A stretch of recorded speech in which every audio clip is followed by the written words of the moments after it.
Ceci est un livre audio autogénéré par Google. Dédicace à Martine, à Nathalie. De la culture et de la politique linguistique. De quoi ma déclaration d'impôt est-elle le nom? En ce jour où j'écris les lignes qu'on va peut-être lire, tous les citoyens belges adultes se livrent à la même tâche. Ils remplissent leur déclaration fiscale. La plupart sont terrorisés. Et s'ils le sont, c'est pour des raisons variées. Ce peut être parce qu'ils fraudent et se demandent s'ils ne vont pas être pris cette année, ou parce qu'ils craignent de commettre une coûteuse bévue. Mais cette terreur provient surtout du fait qu'ils rencontrent sur leur chemin des instructions comme celle-ci, heureusement amendées depuis le moment où je les recopiais. À l'exception des revenus provenant des immeubles qui sont donnés en location à des fins horticoles ou agricoles conformément à la législation sur le bail à ferme, et des revenus provenant de baux à ferme concernant des terrains, conclus par acte authentique et prévoyant une période d'utilisation minimale de 18 ans, doivent être mentionnés au cadre 3, A, 6, les revenus afférents aux immeubles que vous donnez en location. A, à une personne physique qui les affecte à l'exercice de sa profession, voir également à cet égard le cas particulier dont il est question ci-après. B, à une personne morale de droit belge ou étranger public ou privé, État, région, province, commune, organisme public, ambassade, consulat, association sans but lucratif, société commerciale, etc., sauf si la location s'effectue dans les circonstances décrites à la rubrique 3, C ci-avant. C à une société, association ou groupement sans personnalité juridique, sans distinguer s'il poursuit ou non un but de lucre, association commerciale, association de fait, association sportive, syndicat, communauté religieuse, etc. J'ai beau avoir fait des études, et je précise, des études impliquant la fréquentation constante de textes, il m'a fallu plusieurs lectures pour comprendre ce qu'on me voulait, et qu'en définitive je n'avais pas à me préoccuper de ce petit bout de document. Tout cela m'a bien fâché, et pas seulement parce que j'avais perdu beaucoup de temps. Et quoi? Ne pourrait-on pas expliquer aux personnes qui rédigent de tels grimoires qu'il serait bon de ne pas formuler une règle, en commençant par les exceptions? Ne pourrait-on pas leur apprendre qu'il serait utile de mettre la chose la plus importante, doivent être mentionnées, au début de la phrase pour ne pas la noyer à la 5e ligne? Qu'il serait préférable d'utiliser la modalité active du verbe, mentionner les revenus, et non sa modalité passive, être mentionné? Qu'il serait obligeant de personnaliser le propos, vous devez mentionner? Qu'il n'est pas très gracieux d'utiliser des mots intimidants comme afférent, que personne n'utilise en dehors d'eux, ou des expressions mystérieuses comme but de lucre, alors que tout le monde connaît but lucratif. Que les phrases courtes sont mieux comprises que les longues? Qu'on peut faire un usage plus aimable des ci-avant et des ci-après? Bien sûr on le peut. Ou plutôt on le pourrait. On pourrait donner à ces torcheurs de manuscrits des formations qui leur permettraient de rendre leurs textes plus abordables, des formations qui ne s'adresseraient pas seulement aux fonctionnaires.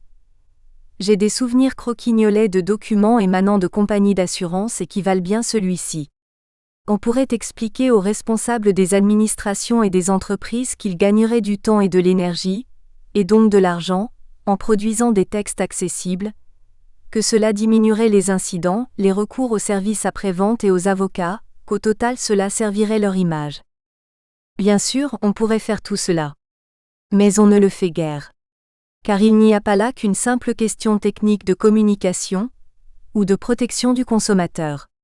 Autre chose se joue ici. Le genre de document que je viens de citer n'est pas seulement confus, il a aussi pour effet, sinon pour but, de susciter chez le citoyen un sentiment d'impuissance, d'entretenir chez lui un climat général de méfiance vis-à-vis de l'autorité, et même de créer de l'injustice. En effet, les lectrices et les lecteurs ne sont pas égaux devant ces messages, et ne seront donc pas exposés de la même manière aux sanctions qu'ils annoncent, ou ne bénéficieront pas équitablement des avantages qu'ils promettent. En définitive, ces textes et la langue dont ils sont faits sont des signes, les signes d'une violence symbolique. Et voilà pourquoi bien des messages émanant des lieux d'autorité sont voués à rester abscons. Les clarifier, ce serait en effet les offrir à la discussion voire à la remise en cause. Ce serait pour qui les émet partager son autorité. Or on le sait, le pouvoir ne se partage guère, il n'y consent que quand on le prend. Mais on peut imaginer que quelqu'un, une personne, un groupe, un courant d'opinion, veuille distribuer autrement le pouvoir, instaurer un climat de confiance, faire en sorte que chacun bénéficie des avantages auxquels il a droit. Celui-là ou celle-là devra imaginer ou prendre des mesures, ou demander que l'on prenne des mesures qui toutes concerneront la langue. Puisque c'est à travers la langue que le pouvoir se donne, se prend, ou se refuse. Celle-là ou celui-là sera l'acteur d'une politique linguistique. Le vaste champ de la politique linguistique. Les objets concernés par cette politique sont partout. En effet, loin d'être un objet dont le souci devrait être l'apanage des linguistes, des grammairiens et des amoureux du patrimoine, la langue est un instrument de communication, qui permet le transfert des savoirs culturels, scientifiques, techniques. Un instrument de contact qui permet la socialisation. Un instrument d'identification qui donne leurs assises aux individus et aux collectivités, une médiatrice de l'échange social et un instrument privilégié du vivre ensemble, puisqu'elle permet la confrontation des expériences et des valeurs. Un facteur puissant de classement social, un enjeu économique, non seulement parce qu'elle participe à la création et à la circulation des biens, mais aussi parce que le rôle des technologies de la communication et du savoir ne cesse de croître. Un instrument de création enfin jusque dans les arts plastiques. La langue imprime donc sa marque sur toutes les questions culturelles, sociales, éducationnelles et même économiques. Une politique au service du citoyen ne saurait donc faire l'impasse sur elle. Cette politique est d'autant plus importante que la langue est à maints égards un outil à exclure. Instrument de communication, elle est aussi instrument d'excommunication, comme mon exemple l'a montré. Si elle permet l'insertion du moi dans la réalité, elle n'offre pas à tous les ressources permettant cette insertion. Instrument de la négociation, elle l'est aussi de l'affrontement et du déclassement. On conçoit dès lors que toute société démocratique élabore une politique de la langue. Une telle politique a un caractère nécessairement transversal. Elle s'articule en effet à la politique de l'éducation, de la formation et de l'emploi, à la politique de protection et de promotion des travailleurs et des consommateurs, à la politique des contacts entre les citoyens et les pouvoirs publics, à la politique de l'égalité des chances, à la politique d'intégration des migrants, à la politique scientifique, à la politique de recherche et de développement, notamment en matière numérique, et à la politique des accès des citoyens aux techniques contemporaines de communication. Et comme on le devine, pour être efficace, elle doit être extraite des cadres strictement culturels où on la confine souvent, ceci en limite la portée. Elle peut être mise en œuvre par l'État et plus généralement les pouvoirs publics, mais aussi par bien d'autres instances. Par exemple, les organisations syndicales et les entreprises ont aussi, implicitement ou explicitement, une politique linguistique. Mais la politique linguistique pour qui, pourquoi ? Mais c'est en ce point que les objectifs de cette politique peuvent varier. Pour certains, la politique linguistique a pour objectif d'unifier autant que possible le corps social. Pour d'autres, il s'agit de faire taire les rumeurs bruissant dans l'espace public, de lisser les aspérités de la société pour les rendre supportables. Mais ce que l'on observe, c'est que ces objectifs restent souvent implicites. Pourquoi le corps social devrait-il chercher une cohérence ? Au profit de quelle cause le calme devrait-il régner ? Au service de qui devons-nous nous mettre ? Toutes ces questions méritent évidemment d'être posées. Et on peut même affirmer qu'y répondre est la première démarche s'imposant à qui veut s'engager en politique linguistique, comme en politique tout court d'ailleurs. Je me dois donc d'y répondre moi-même. Et cette réponse sera simple. Je ne puis me résigner à ce qu'on confie l'organisation de la société à la concurrence des égoïsmes, pour utiliser une formule d'Alain Badiou. Pour moi, l'objectif d'une politique est d'être au service du citoyen, et de faire de toutes et de tous une citoyenne, un citoyen. Citoyen, un mot que j'ai fréquemment employé jusqu'à le glisser dans le titre d'un de mes livres, mais sans vraiment en fournir une définition. C'est mon ancien assistant Benoît Denis qui l'a fait pour moi dans une plaquette qui m'était consacrée. Pour moi, le citoyen n'est ni cet individu normalisé ou normativisé qui s'efface devant des institutions souveraines que sont l'État, la patrie, notre belle langue française ou encore la grande littérature, ni une manière d'individu libéral, qui ferait son marché au sein d'institutions conçues comme autant de prestataires de services, mais un individu à bord déculpabilisé et décomplexé, mais aussi instruit et informé, et de ce fait capable de poser en connaissance de cause des choix responsables et libres. Ce citoyen-là, capable de mobiliser des ressources linguistiques, esthétiques et créatives qu'on lui a appris à reconnaître en lui plutôt qu'à les censurer, ne court pas le risque de s'aliéner dans un collectif qui l'absorberait, mais il possède un fort sens de la communauté à l'édification de laquelle il ne craint pas de se consacrer. Et si ce travail d'édification doit avoir lieu, un second objectif de la politique, corollaire du premier, se dessine aussitôt. Le voici.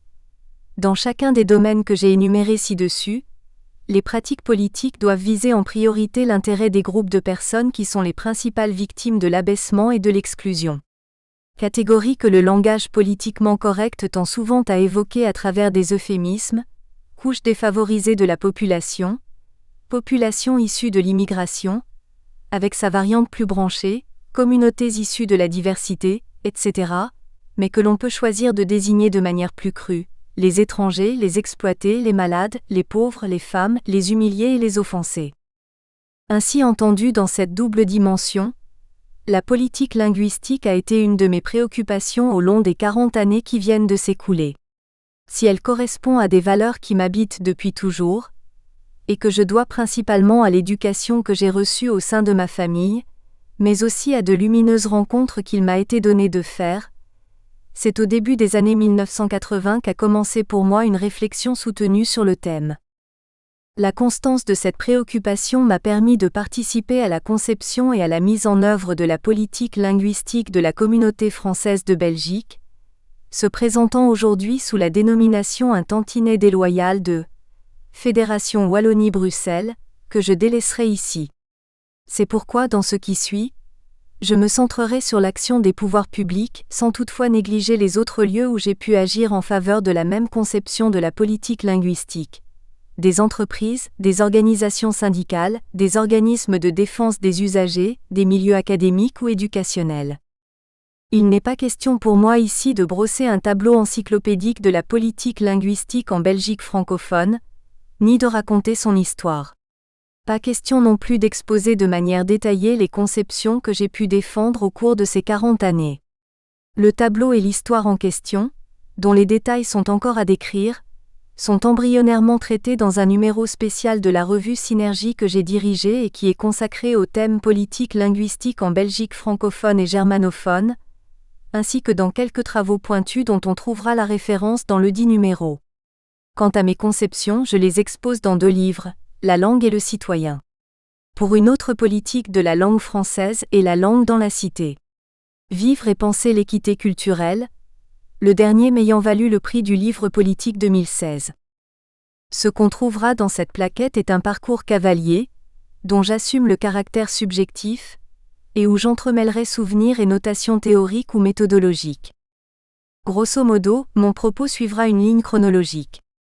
J'y distinguerai 3 moments, qui sont les phases qu'a connues l'histoire des instances de gestion linguistique en Belgique francophone, des origines à 1993, de 1993 à 2007, de 2007 à 2019.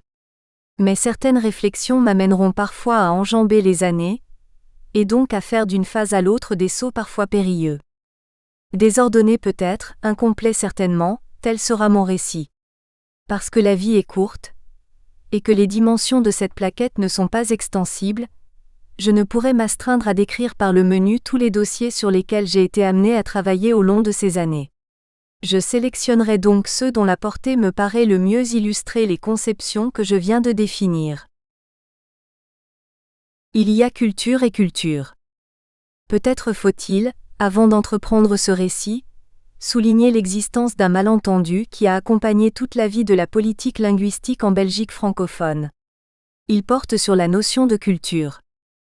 Jusque dans les années 1960, le mot « culture » renvoie presque univoquement à la peinture, à la musique, au théâtre et à la littérature, bientôt au cinéma.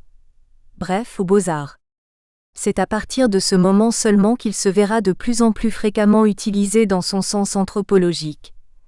Un ensemble d'outils de nature symbolique permettant à un groupe de se situer dans le temps, dans l'espace et surtout dans l'espace particulier que sont les relations avec les autres. Dans la première acception, le rôle de la langue est déterminant comme il l'est souvent dans la définition des identités. C'est d'ailleurs cette logique qui se cristallisa tôt sur le plan institutionnel. Ainsi, dans les années 1960, les cultures structurant la Belgique sont celles qui se définissent par la langue.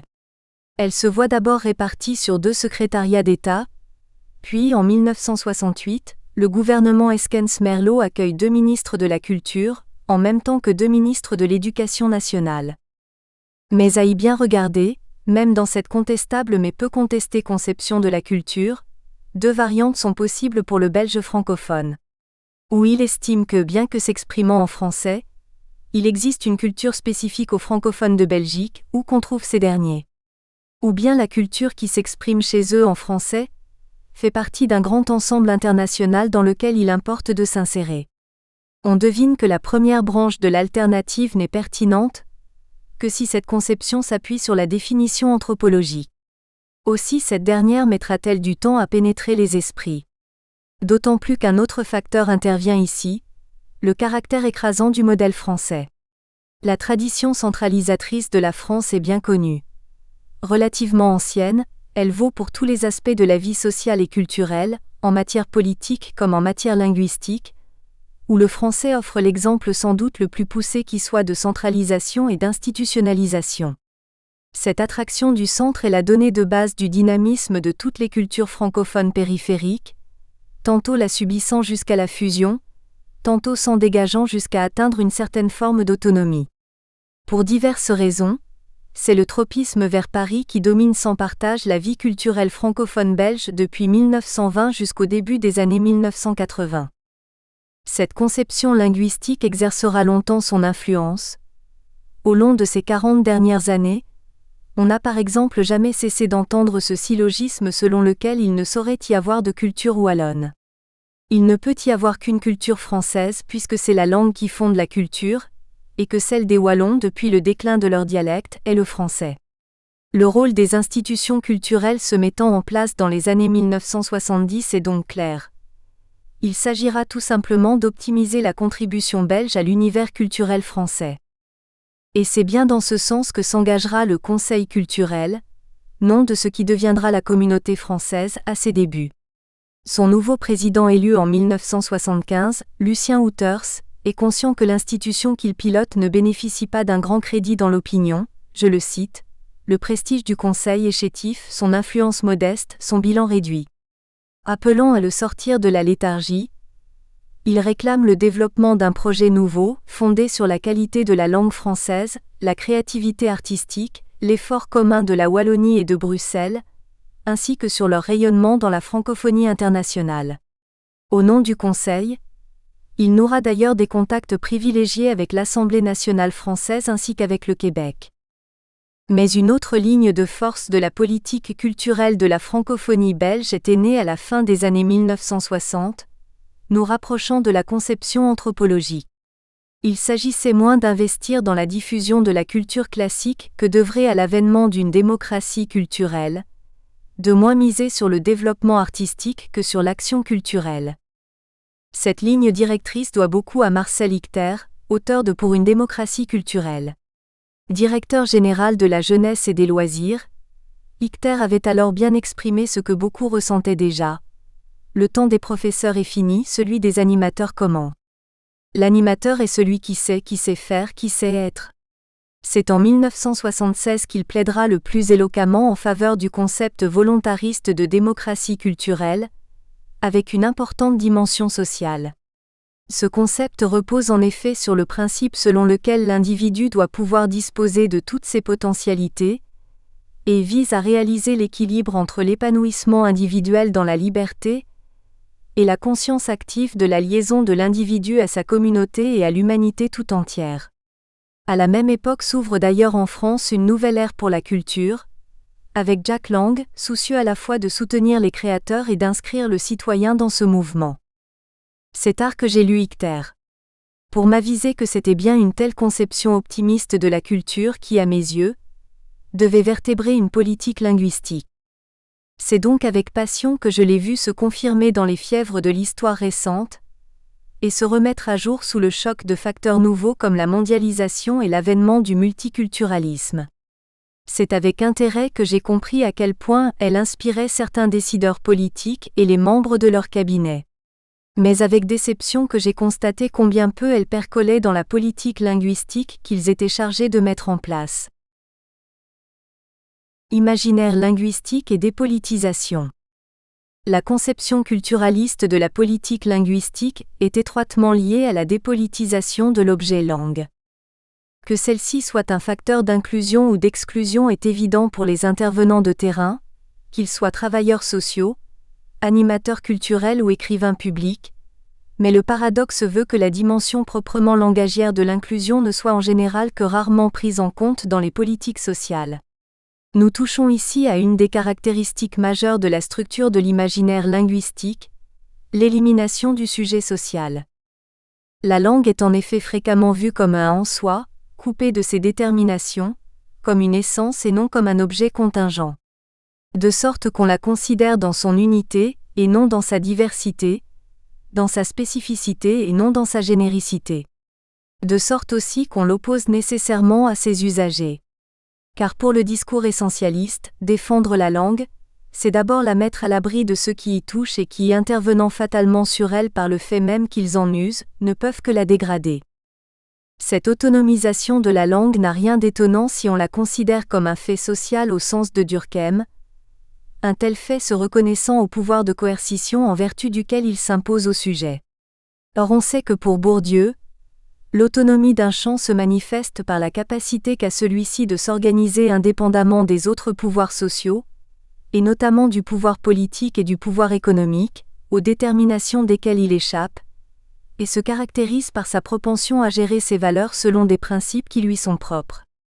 Le couronnement du processus d'autonomisation étant la mise au point d'institutions, soit l'ensemble des instruments de régulation et d'organisation du champ, académie, école, Becherel. Et c'est bien ce qui est arrivé en France à la langue écrite au début du XIXe siècle, à l'aube de l'ère industrielle.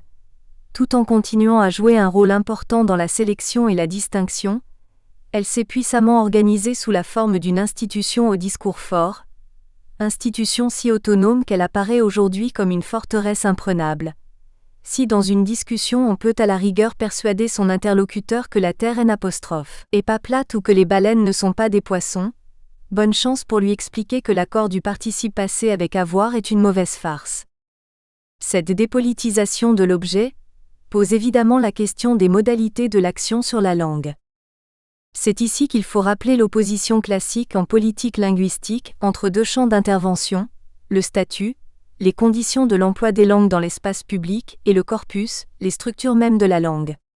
Les interventions en matière de statut sont en général considérées comme légitimes. L'application du principe peut sans doute être contestée, notamment par les minorités qui s'estimeraient brimées, mais celui-ci est rarement remis en question.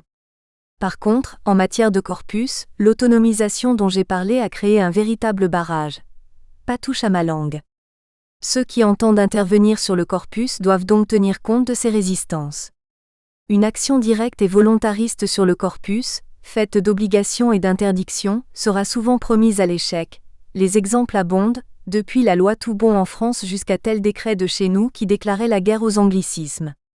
On pourra donc lui préférer des nudges, un mot que je viens d'apprendre et que je suis fier de pouvoir placer. On peut le traduire par mesure de persuasion sans violence, débouchant sur des inflexions souhaitables de comportement, ou plus simplement par incitation douce ou coup de pouce. Tout ceci dit, racontons. Premier acte, des origines à 1993. Au commencement était le Québec. Tout projet s'appuie, paraît-il, sur une expérience séminale. Pour le mien, cette expérience porte un nom propre, Québec. C'est dès mon enfance que le Québec, on disait alors le Canada français, est devenu une partie de ma vie.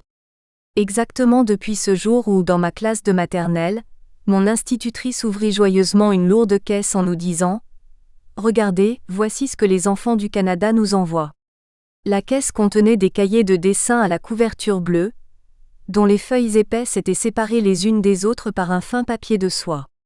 La guerre s'était terminée quelques années plus tôt, mais le papier manquait encore. Je ne suis pas sûr que l'enfant amoureux de griffonnage que j'étais a jamais reçu un cadeau plus précieux. Grande était donc ma dette envers le Québec. Participer avec mon maître Maurice Piron et avec Jacques Dubois à l'aventure que fut la création à l'Université de Liège du plus ancien centre d'études québécoises d'Europe, fut une manière de la payer. Sans que je puisse jamais l'apurer. Elle s'est même lourdement aggravée en 1979.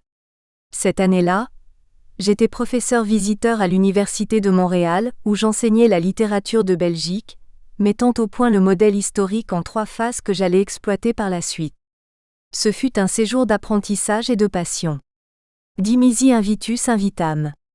Des accords forts lièrent vite ce centre d'études québécoises avec l'Université de Montréal.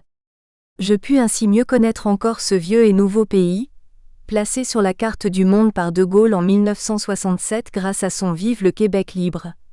Ce pays que découvraient avec ferveur les militants fédéralistes wallons et bruxellois de la période historique. D'emblée, notre centre s'était donné des objectifs interdisciplinaires, s'intéressant à toutes les spécificités québécoises. 2 familles de thématiques s'imposèrent ainsi, les sciences politiques et sociales d'un côté, de l'autre et surtout, la langue et les lettres, étudiées dans leur dimension sociologique, sous l'impulsion de mon ami et frère Jacques Dubois, qui fut président du centre avant moi. Les accords avec Montréal avaient pour axe fort la diffusion de la littérature québécoise en Europe, et de la nôtre au Québec. Mais un des intérêts que je pus pleinement développer grâce au CEQ, fut celui des relations entre langue et société. C'est ainsi que j'organisai à Liège en 1980 un colloque sur le thème Langage et collectivité, le cas du Québec. Un des moments forts de ces journées devait être à mes yeux la table ronde que j'avais prévue sur la question de la sociolinguistique en Belgique. L'exemple du Québec me faisait ressentir durement l'absence de cette discipline chez nous, où les préoccupations pour la variété langagière avaient été absorbées par d'autres disciplines comme la dialectologie. Je reviendrai à ceci. Mais la principale découverte que me permit alors le Québec fut qu'il y avait une sociolinguistique appliquée, la politique linguistique. Le français, loin d'être cette langue belle, que l'on ne cesse de chanter ad nauseam, était un enjeu vital pour cette collectivité de nègres blancs d'Amérique qui revenait de loin, du catholicisme moyenâgeux et du colonialisme moderne.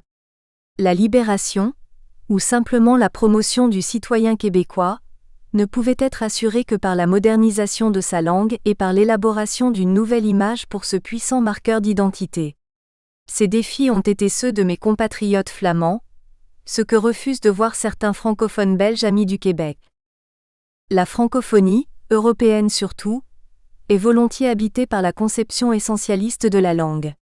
Dans cette conception, c'est la langue elle-même qui véhiculerait ses propres valeurs, esthétiques autant qu'éthiques. Nous a-t-on assez dit que c'était la langue des droits de l'homme, et même que sa clarté la rendait impropre au mensonge ? On conçoit que pour l'essentialiste, c'est la langue qu'une politique linguistique doit servir, et non le citoyen. La grande leçon de la politique linguistique québécoise est sans doute dans un grand renversement qui a déplacé l'intérêt de l'outil au sujet. Grâce à ce renversement, la langue est moins un objet de délectation qu'un instrument servant à combattre les inégalités, individuelles ou collectives, et à assurer l'intégration sociale. Surtout, la politique linguistique n'est qu'un volet, que rien ne permet de privilégier, d'une politique sociale globale, volet demandant une approche intersectorielle et interdisciplinaire. Car la langue est une chose trop sérieuse pour la laisser aux seuls linguistes.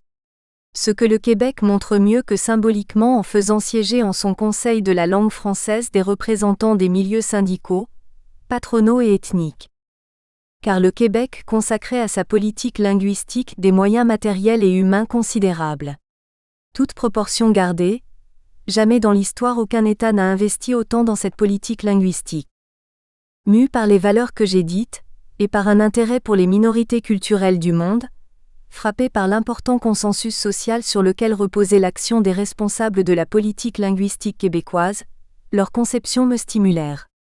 J'eus l'occasion de nouer des contacts avec certains de ces responsables. Notamment avec le linguiste Jacques Moret, qui m'avait invité à collaborer à un gros ouvrage consacré au thème de la crise des langues. Je le rencontrai à chacun de mes séjours au Québec, et chaque fois ce furent de nouvelles leçons. Avec lui, j'animai par la suite le comité directeur du réseau sociolinguistique et dynamique des langues, de l'Agence universitaire de la francophonie, et contribuer à la direction de l'ouvrage L'avenir du français qui, à nos yeux, devait être le pendant de The Future of English, de David Gradol. Un livre fait de courts chapitres dont les décideurs pourraient s'emparer pour nourrir leurs actions. J'appris aussi à connaître Jean-Claude Corbeil, le véritable concepteur de la politique linguistique québécoise. Un de ses coups de génie fut de remplacer l'expression planification linguistique, qui sent un peu son Staline, par aménagement linguistique. Il avait participé à mon colloque de 1980, et lors d'une soirée arrosée chez moi, sa verve puissante sut me conquérir. Des liens de fidélité se nouèrent, et j'eus plusieurs fois l'occasion de le rencontrer, à l'université de Liège où je l'invitais, ou sur ses terres. À l'origine de la politique linguistique communautaire, toujours le Québec. Mais c'est bien plus qu'un rôle de modèle que le Québec a joué dans l'avènement d'une politique linguistique en communauté française de Belgique. C'est un rôle direct et fondateur. Il se fait que j'ai été associé à ces circonstances. Une mission historique. Roger Deheb, qui deviendra administrateur général de l'Agence intergouvernementale de la francophonie, était alors responsable des relations internationales de la communauté française. C'était aussi un Liégeois connu pour ses engagements culturels et politiques, que j'avais eu l'occasion de fréquenter à plus d'une reprise dans ce cadre. En 1984, il me demanda de faire partie du comité d'orientation de la coopération culturelle Québec-Communauté française. Depuis qu'une entente avait été signée, en 1980, entre l'Assemblée nationale du Québec et le Conseil culturel, ils avaient l'un et l'autre investi des moyens considérables dans des échanges culturels et scientifiques. Il s'agissait à présent d'évaluer et de repenser ces échanges. La première tâche que l'on me confia fut de mettre sur pied une journée de réflexion au rouge cloître. Il s'agissait de réunir des acteurs de terrain, tous engagés à des titres divers dans des coopérations avec la belle province, et de les faire débattre sur les évolutions qui leur paraîtraient souhaitables. Nous espérons que vous avez apprécié cet aperçu. Pour continuer à écouter ce livre audio sur Google Play Livres, utilisez le lien dans la description de la vidéo.